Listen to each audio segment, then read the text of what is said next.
La Ferrari n'a toujours pas de moteur.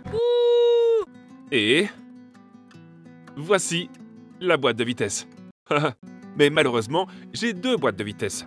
L'une fournie avec la voiture, qui est en 1000 morceaux, et l'autre que j'ai achetée à bas prix sur eBay, et qui a été endommagée par le feu, et qui est également en 1000 morceaux. Oh, c'est pas vrai. Mais aujourd'hui, nous allons tout remettre en place, et nous espérons pouvoir la remettre dans la voiture, si ce n'est pas trop irréaliste.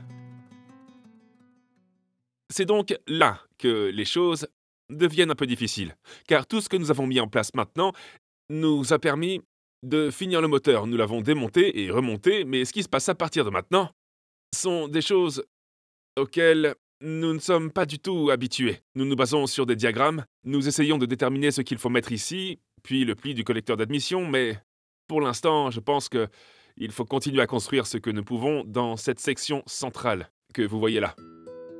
Dans la dernière vidéo, nous avons réussi à reconstruire le moteur complet d'une Ferrari, sans aucune expérience avec les moteurs Ferrari auparavant. On y est et nous sommes chronométrés et ça marche, ça tourne vraiment. Nous en sommes donc au point où nous en sommes. Mais il reste encore beaucoup d'éléments essentiels à prendre en compte. Nous avons les capteurs de cliquetis qui se trouvent au milieu du moteur, deux refroidisseurs d'huile et par-dessus, un support qui maintient beaucoup de choses en place. Mais nous nous basons sur des photos. Et nous espérons avoir raison.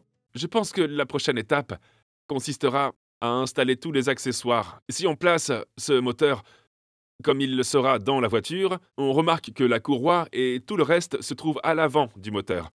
Ainsi, si nous installons le moteur et que nous essayons ensuite de monter les accessoires, on ne pourra pas les atteindre parce qu'ils se trouvent à l'avant de la voiture et non à l'arrière, comme par exemple sur la Murcielago. Je pense donc que la prochaine étape consistera à essayer d'installer un alternateur et tout le reste.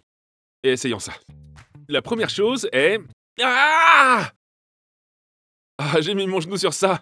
La pompe de direction assistée, d'accord? Nous allons devoir retirer un boulon du couvercle de la chaîne pour maintenir la pompe de direction assistée en place. Et je suppose que nous allons apprendre ces petites choses au fur et à mesure. Comme nous n'avons pas démonté ce moteur, il est 10 fois plus difficile de le remonter. Une fois ce boulon en place, deux autres boulons le maintiennent sur le côté du moteur, ce qui devrait le maintenir en place. L'étape suivante est le condensateur de climatisation. Il ne s'agit pas ici d'un simple boulonnage sur le côté du moteur. Il y a une cale et je suis presque sûr que ce n'est qu'une réflexion après coup, mais c'est ainsi que ça se présente. Nous avons dû en fabriquer une, parce que nous ne voulions pas dépenser une dizaine de livres pour ça chez Ferrari. La cale ressemble à ceci, et elle ne coûte que 1,48 livres, mais avec un délai d'attente de 2 à 3 semaines, et je n'ai pas l'intention d'attendre aussi longtemps. D'accord. Extracteur, direction assistée, climatisation, alternateur. L'alternateur se trouve au milieu du moteur en V. Ce dispositif de réglage se trouve à l'arrière. On bouge l'alternateur pour pouvoir aligner correctement la courroie. On devrait peut-être mettre la courroie aussi. L'étape suivante est la courroie. Encore une fois, nous n'utilisons ici qu'une photo à titre de référence, car le manuel d'atelier dont nous disposons concerne seulement le moteur de Maserati, qui est légèrement différent, mais nous avons à peu près compris comment la courroie auxiliaire se met en place. Il ne reste plus qu'à s'assurer que l'alternateur est bien calé sur la courroie. Et voilà qui devrait faire l'affaire.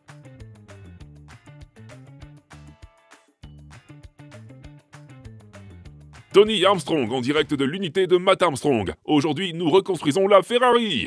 Ne dis pas mon nom parce que personne ne me connaît. Le père de Matt est ici en direct de l'unité de Matt. Il y a cette partie qui se trouve ici. Je ne sais pas exactement ce que ça fait. Tu penses que ça transporte l'huile? Ça contient de l'huile. Mais il nous manque un tuyau. Surprise, surprise. Qui va d'ici à ici. Et si nous le commandons, il faudra probablement attendre 2 à 3 semaines. Mais heureusement que nous venons de reconstruire une Audi RS6. Et nous avons beaucoup de pièces de rechange. Cette pièce provient de l'Audi RS6. Et je pense qu'elle peut nous aider à reconstruire une Ferrari. C'est presque parfait. Si nous réduisons la taille du tuyau, nous pourrions utiliser le tuyau de la RS6. Ça fonctionne parfaitement. Et il s'agit du même type de tuyau que celui-ci. Alors, regardez-nous se faire exploser quand on fait un rallye gumball ou quelque chose comme ça. Mon père a coupé le tuyau de la RS6. Oh ouais. Et c'était parfait.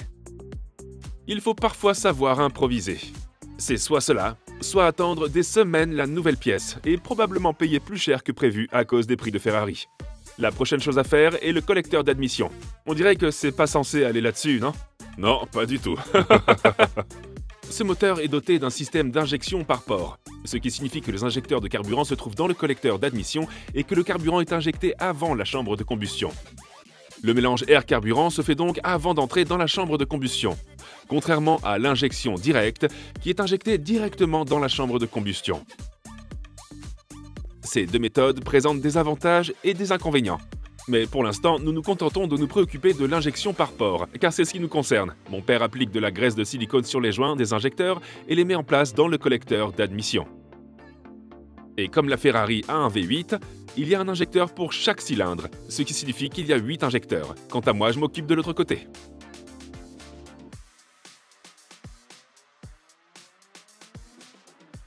Je branche ensuite tous les connecteurs électriques aux injecteurs. C'est super excitant, il est temps de l'enlever et de passer à l'étape suivante. Un pas de plus vers la mise en place dans la voiture, le démarrage et l'écoute pour la toute première fois.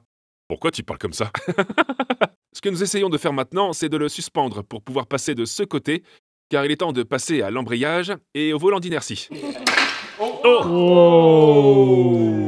Très bien, vient ensuite le volant d'inertie. Ils sont super légers et super petits, mais plus ils sont légers et plus le régime est élevé. Pas le plus élevé, le plus rapide, ouais. Le tout est équilibré, car vous pouvez voir tous les petits trous percés ici, pour s'assurer que tout est bien équilibré. Nous avons reçu ceci de la part de Scuderia Parts, que nous saluons également et qui nous a même donné un code de réduction. Ainsi, si vous avez besoin de pièces détachées Ferrari ou Maserati, vous pouvez vous les procurer. Et j'ai mis un lien dans la description avec le code de réduction. Comme je l'ai mentionné également, ils m'aident, donc je les aide également, ce qui est une bonne chose. Voici les nouveaux boulons et la rondelle qui sont insérés ici, et nous allons les serrer au couple.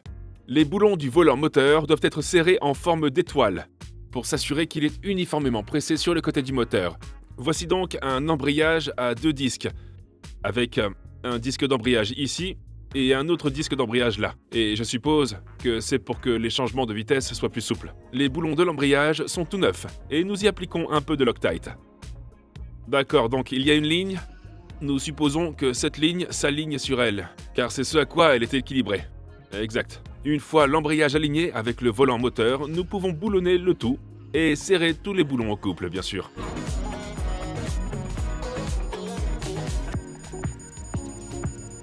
Oh ouais. Il a l'air en bon état, et nous avons maintenant posé l'embrayage et le volant moteur. Il est temps de passer à la boîte de vitesse. Ou ce qu'il en reste. Comme je l'ai indiqué, nous disposons actuellement d'une boîte de vitesse en pièces détachées et incomplète, et d'une boîte de vitesse qui a été victime d'un incendie. $1 demi-million s'envole! Et tous les roulements ou tout ce qui est en plastique à l'intérieur ont complètement fondu. Mais le fait est que nous devons faire en sorte que cela fonctionne. Nous avons déjà acheté la Ferrari pour 60 000 livres sterling et nous avons déjà dépensé un peu moins de 18 000 livres sterling. Pour une boîte de vitesse d'occasion, il faut compter 15 000 livres sterling.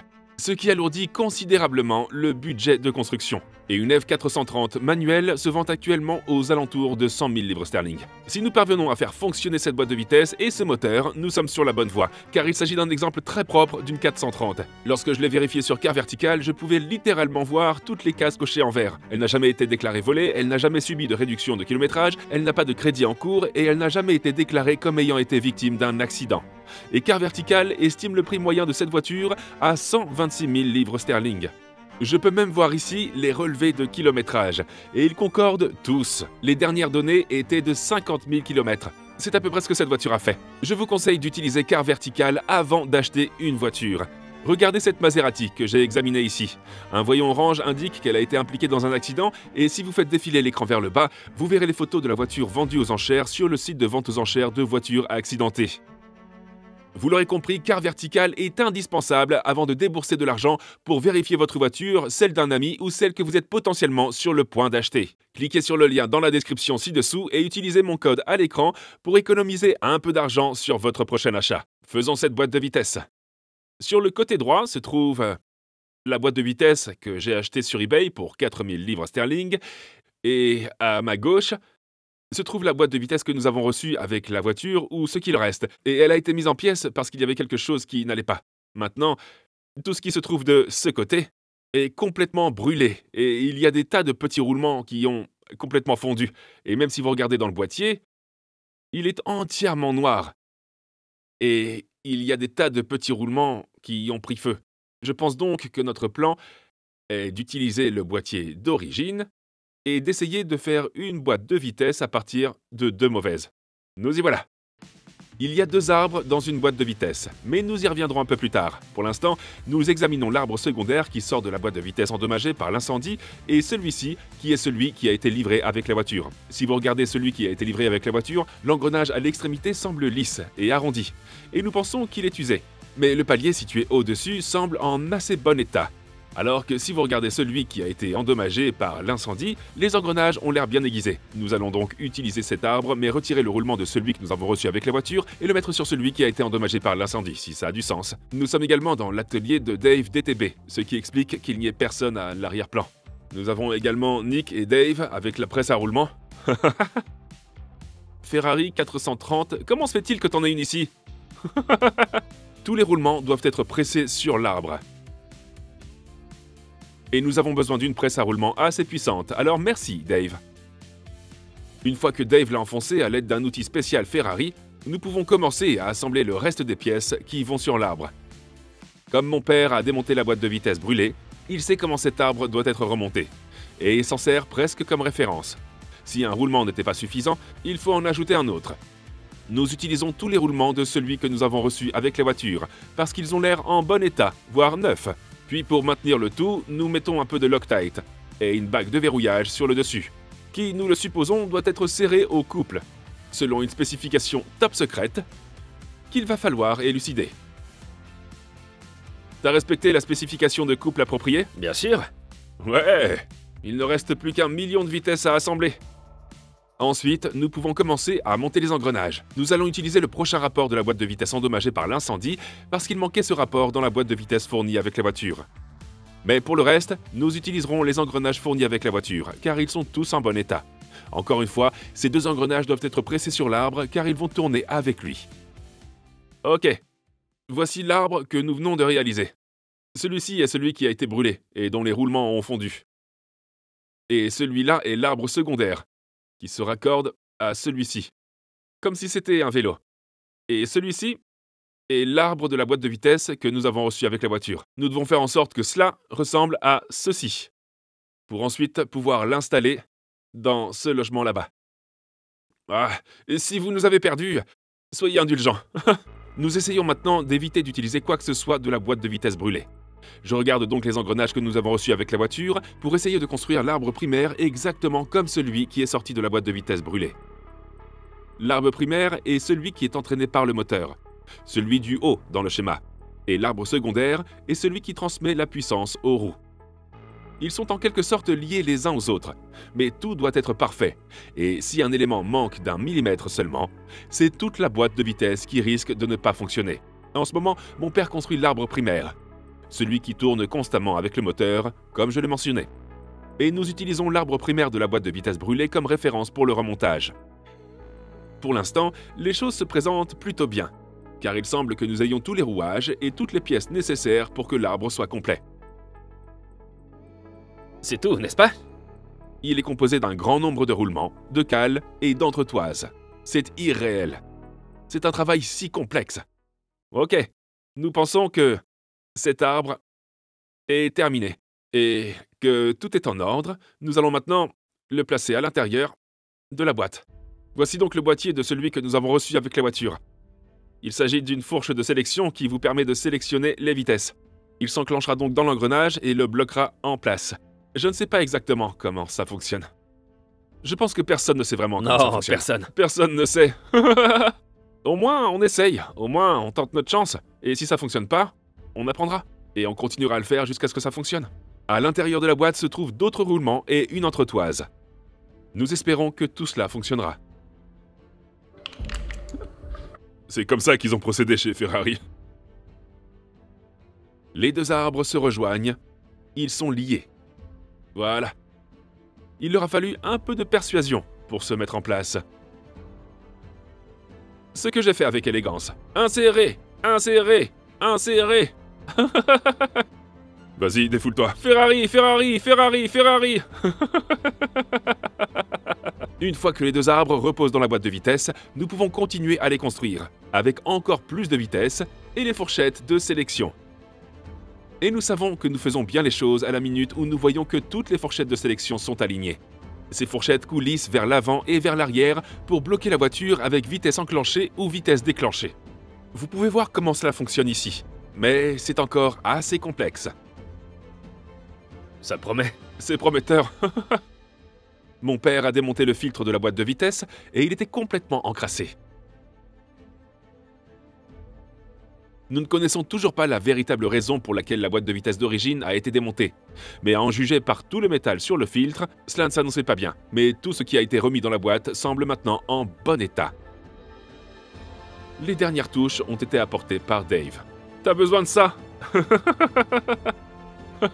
Certifié. Et juste quand on pensait que c'était fini, il y avait une autre vitesse, la marche arrière. Tu peux regarder dans quel sens c'est censé aller? Je peux y jeter un œil, Montre-moi le groove. Voici le groove. Oh ouais, ça groove. Y a rien à l'extérieur, donc ça doit aller à l'intérieur. Et si vous n'avez pas regardé la deuxième partie, allez la voir avant de continuer à regarder cette vidéo. Ouais, c'est dans le coin supérieur droit. Et le voici. Le voilà. Ça rentre là-dedans. Comme ça. Waouh! Regardez-moi ça! C'est pas encore monté correctement, mais... Mais c'est comme ça que ça marche, la marche arrière. Et c'est l'inverse qui se produit. Enfin, je crois. Vraiment? On ne sait pas vraiment comment cela fonctionne, mais au moins, on essaye d'apprendre. Comme on utilise un autre engrenage, ça fait tourner l'arbre dans l'autre sens. Oh! Comment se fait-il qu'on l'ait pas su depuis le départ? Tout ce que cette boîte de vitesse n'a pas encore intégré, elle ne l'intégrera jamais. Je vais m'attaquer aux détracteurs.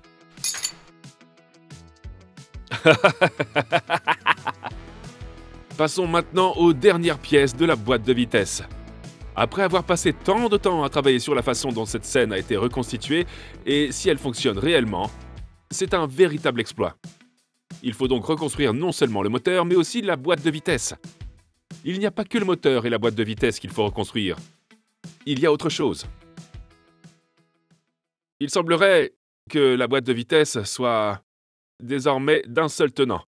Le fait est que cette boîte de vitesse est également un différentiel. Ainsi, pour entraîner les roues, la boîte de vitesse se met en marche et fait tourner les roues ici. Et nous n'avons pas de...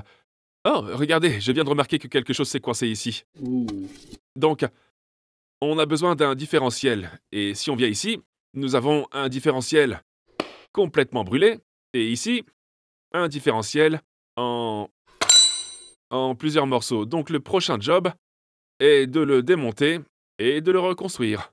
Je pense qu'il y a de nouveaux roulements et tout ce qu'il faut, mais les pièces qui manquent sont celles-là. Je pense donc qu'une fois de plus, il s'agit d'un cas où deux mauvais en font un bon. Et nous pourrons l'enfoncer. Mon père n'est plus là, donc c'est à moi de jouer. C'est parti. J'ai également oublié de mentionner ces engrenages.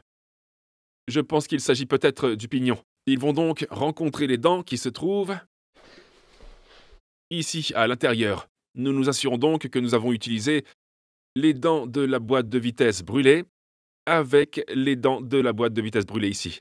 Ces deux-là vont donc se rencontrer. Et je ne veux pas mélanger les dents réelles parce qu'elles ont probablement été écartées à la bonne taille ou un truc comme ça. Je préfère donc ne pas mélanger. Nous n'en avons pas sur celui que nous avons reçu en pièces détachées. Au moins, nous allons garder ces deux-là ensemble parce qu'ils se connaissent.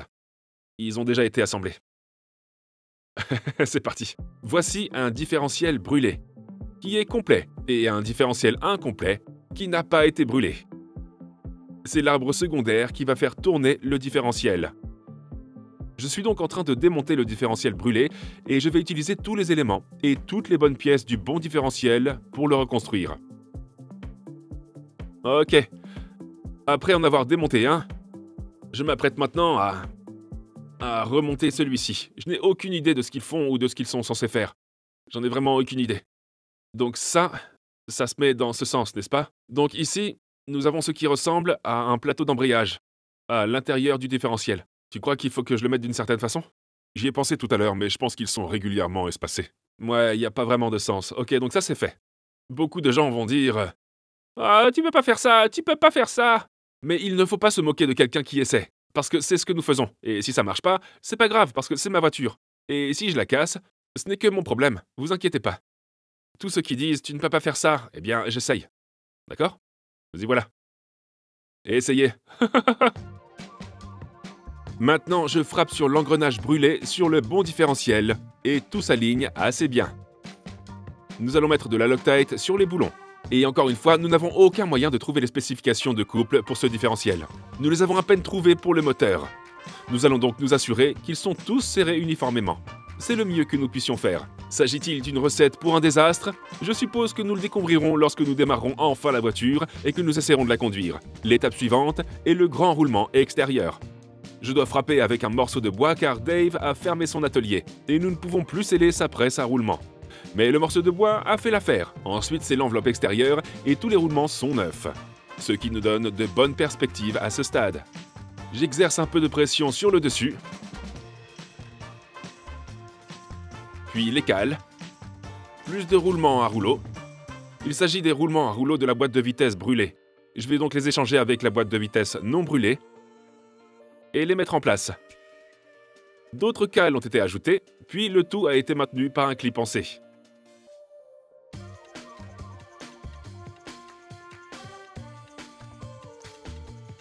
Mais nous avons eu un petit problème en essayant de mettre ce clip en place. C'était assez difficile. On est en train de lutter. Cet accessoire, ici, doit être placé sur le dessus. Ensuite, ce clip en C doit être placé sur le dessus pour maintenir le tout en place. Mais on ne parvient pas à le faire descendre suffisamment bas. Nous allons donc essayer une technique différente et commencer à placer le différentiel à l'intérieur de la boîte de vitesse. Le moteur fait tourner le pignon et ça tourne pour faire rouler les roues. Qui ensuite fait tourner ça, ce pignon que vous voyez ici, comme ça, et le tout fait tourner les roues et vous envoyez de la puissance dans les roues. Le fait est, et c'est une supposition, que cette boîte est au point mort. Et si elle est au point mort, lorsque nous la faisons tourner, elle tournerait constamment parce que le moteur est dessus. Je ne pense pas que cela devrait tourner. Et c'est censé être neutre, mais ce n'est pas le cas. Je ne pense pas que ce soit le cas. Il est possible qu'on ait fait une erreur. La seule chose à laquelle je peux penser, c'est que si on met le différentiel en place, que nous le boulonnons et que nous le faisons tourner, et si nous voyons les roues qui commencent à tourner, c'est certainement qu'on a fait une erreur. Parce que ça ne devrait pas tourner. Bon, enfin, voyons ce qu'il en est, parce que ça pourrait changer la donne.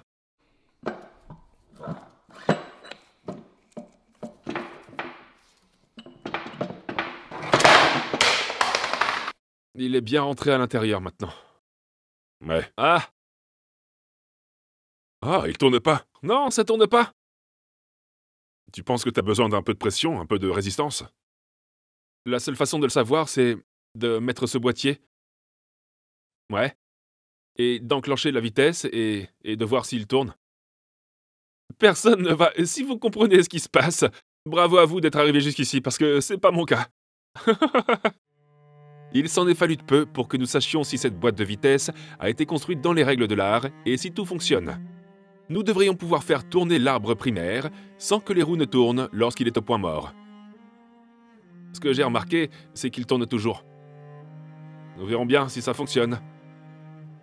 Ok, il s'agit donc d'un petit écarteur. Je le mets là? Ok. En voici un plus gros. Et maintenant, le moment de vérité. C'est pas idéal. Ouais. Je vais le persuader. On y est presque. Avec ça. Et ça. Boum! Quoi? C'est bon. Mais il tourne toujours pas. Ouais. Mais ce que je vais faire, c'est que je vais mettre ça. Et je vais le mettre comme il faut. Ok. Ok. On met les boulons en place. On ferme bien ça. Je me sens pas positif pour autant. Tu penses qu'il va tourner? D'accord. J'ai pas hâte de le tenir, de le tourner et de voir s'il fonctionne pas. Il a fallu des jours pour en arriver là. Comme ça. D'accord, d'accord. Quand je fais tourner cet arbre, Ok. Oh non.